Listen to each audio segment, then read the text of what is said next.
it's hard to imagine that there's anything more important for humanity to be thinking about than well-being.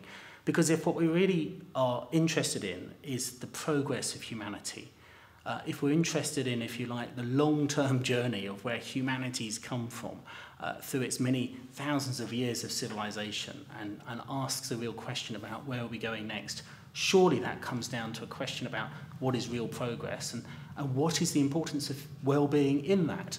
We must be at a point in the history of humanity where we can ask that question now and actually consciously and as a collective species think through where do we want to go next.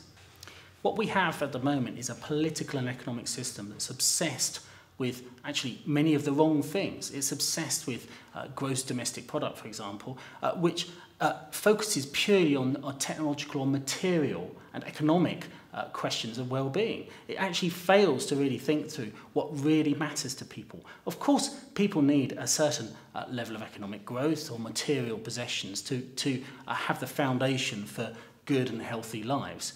But it's very clear from all the evidence that it doesn't take too long after people have reached that basic level of that indeed economic activities, if they're not closely regulated, can cause progress traps and actually get in the way of people's well-being.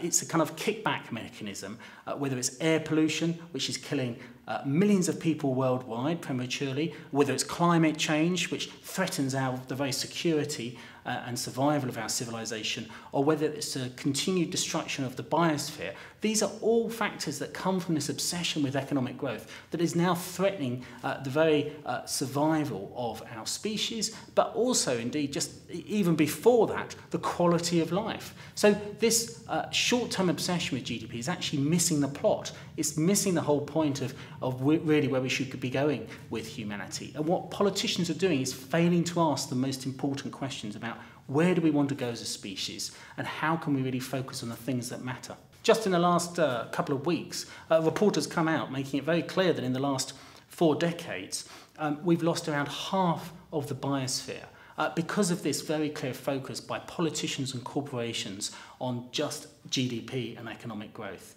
But it's a very strange kind of measure that suggests that as we're growing the economy, that somehow losing the biosphere represents progress. The biosphere is fundamental to our survival and quality of life. So actually we're eroding our future if we do that. And funny enough, when you look at measures of GDP, GDP has increased threefold since 1950.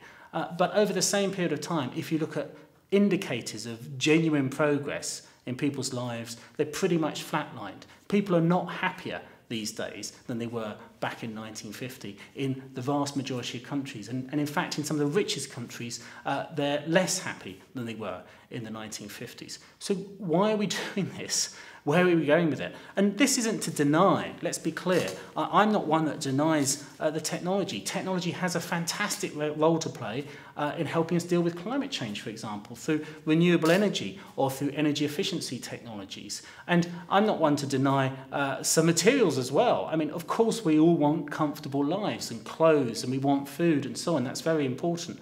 But if we can learn anything from the history of humanity, and if we look at the problems that previous civilizations like the Mayans and Easter Island have suffered, or indeed the challenge with obesity in the Western world, you can easily have, to put it bluntly, too much of a good thing. We have to be smarter than this as a species and actually learn to focus on the things that matter for quality of life, not just an increasing quantity of material consumption. Friends of the Earth couldn't be more delighted to be working with the Network of Wellbeing. Over the next year, we're going to be working together with hundreds of local groups, Friends of the Earth local groups across the country, to engage people in that really important conversation about what does well-being mean to them? Actually, what would improve their quality of life in their neighbourhood, in their locality? And surely that's one of the most important questions we need to be talking to people about and understanding what really matters to people.